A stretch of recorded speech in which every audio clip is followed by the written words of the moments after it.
السلام علیکم ورحمۃ اللہ وبرکاتہ۔ آرمی چیف جنرل حافظ سید عاصم منیر احمد اور inter services intelligence chief Nadeem Ahmed Anjum اور وفاقی وزیر داخلہ محسن نقوی،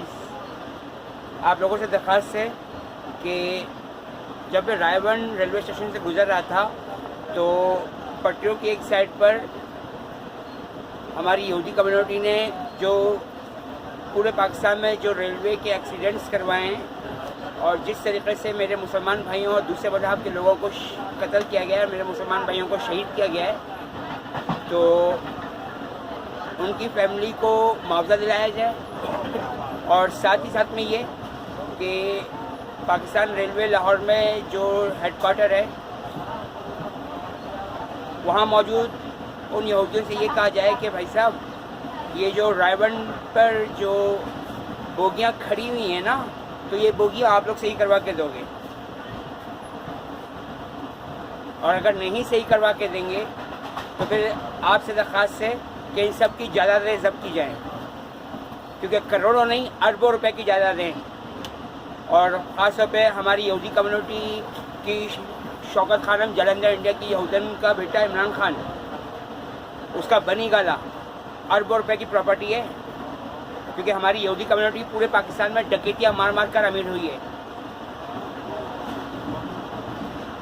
جس کا پروف میں آرمی چیف کو اور ISI چیف کو دے چکا ہوں، کیونکہ مجھے بھی کہا جا رہا تھا کہ ہمارے ساتھ مل کے ڈکیتیاں مار بم بلاسٹ کر، تو مجھے شوق نہیں ہے، اور قرآن پاک میں اس بات کا واضح ترجمہ موجود ہے کہ کچھ بھی ہو جائے کسی بھی حالت میں بچوں بوڑھوں عورتوں کو قتل مت کرنا، ورنہ بے شک تم ظالموں میں سے ہو جاؤ گے۔ اور میرا والد جو پاکستان تحریک انصاف میں عمران خان کے بہت قریب تھا، تو میرے والد نے 2006 کے بم بلاسٹ میں جو نمائش نشر پاک پہ مسلمان علماء کرام کو شہید کروا دیا تھا، تو آپ سے درخواست ہے کہ میں نے اس حوالے سے بھی درخواست دی ہوئی ہے کہ میرے والد کی پراپرٹی بھی ضبط کی جائے، اور میرا بڑا بھائی جو رام اساد کے اور جو PTI پاکستان تحریک انصاف کے جو سلیپر سیلز ہیں،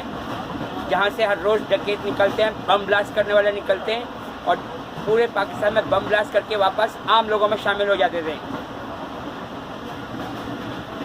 تو ان سب کی پراپرٹیاں بھی ضبط کی جائیں تاکہ وہ مسلمان اور دوسرے مذہب کے لوگ جو غریب ہو چکے ہیں ان کو اس قابل بنایا جائے کہ وہ اپنے پاؤں پہ کھڑے ہوں، کیونکہ اس حوالے سے قرآن پاک میں آیا ترجمہ موجود ہے کہ اگر اللہ چاہتا تو سب کو امیر بنا دیتا، تو وہ سب کے سب مل کر زمین میں فساد کرنا شروع کر دیتے۔ تو ہماری یہودی کمیونٹی نے جس طریقے سے مسلمان نوجوانوں کو اور دوسرے مذہب کے نوجوانوں کو گمراہ کر کے راہ اور موساد کا دہشت گرد بنا دیا ہے، اور جس طریقے سے معصوم مسلمان نوجوانوں کے جسموں پر آئس کا نشہ کروا کے ان کے جسموں کے اوپر بم پلان کر دیا جاتا ہے، اور ابھی پچھلے ہفتے ہی ISI کے آرڈر پر 3 درجن سے زیادہ دہشت گردوں کو مارا گیا ہے،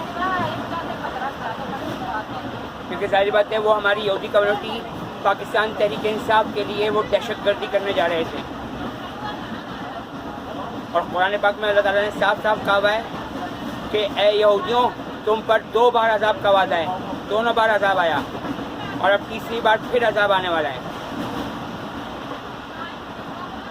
اور ہماری بشا بیوی اور پنکی پینی اجودن پاک پتن کی یہودن، اس کا جو دبئی میں نائٹ کلب اردو میں بولتے ہیں تو قبا خانہ، شراب خانہ، ڈانس بار اور جسم فروشی کا اڈا، یہ نکل آیا ہے، اور ہم مومن مسلمان قرآن پاک کی اس بات پر ایمان رکھتے ہیں جو قرآن پاک کی آیات کا ترجمہ ہے کہ اللہ کے مومن مسلمان بندے اللہ کے کسی نبی، کسی رسول، کسی پیغمبر میں کچھ فرق نہیں کرتے، سب کو مانتے ہیں، سب کو مانیں گے تو جنت ملے گی۔ تو آپ سے درخواست ہے کہ اس حوالے سے کارروائی ڈالی جائے، اور پاکستان ریلوے میں جو ہماری یہودی کمیونٹی کے لوگ ہیں ان سے ریلوے کی ان بوگیوں کو صحیح کروایا جائے، ورنہ ان تمام کی پراپرٹیاں ضبط کی جائیں، اور ان کا پاسپورٹ بین کر کے، شناختی کارڈ بین کر کے ان کا نام ECL ایگزیکٹ کنٹرول لسٹ میں ڈالا جائے، جس طریقے سے ہماری یہودی کمیونٹی کے شاہ محمود قریشی کا بیٹا زین قریشی جو پاکستانیوں سے کروڑوں روپے لے کر بذریعہ ایئرپورٹ پاکستان سے فرار ہونا چاہ رہا تھا. اور نوجوان نسل اس لیے بھی گمراہ ہو گئی ہے کہ نوجوان نسل کو پی ٹی آئی کے جو مولوی ہیں انہوں نے قرآن پاک سے دور کر دیا ہے.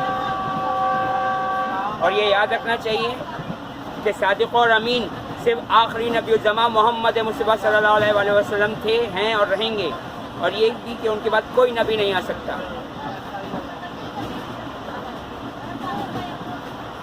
اللہ تعالیٰ امت مسلمہ کو اپنی پناہ میں رحمت میں حفاظت میں رکھے اور دوسرے مذہب کے بے گناہ مرد عورتوں بچوں بوڑھوں کو بھی. آمین یا رب العالمین الرحمن الرحیم. اللہ حافظ.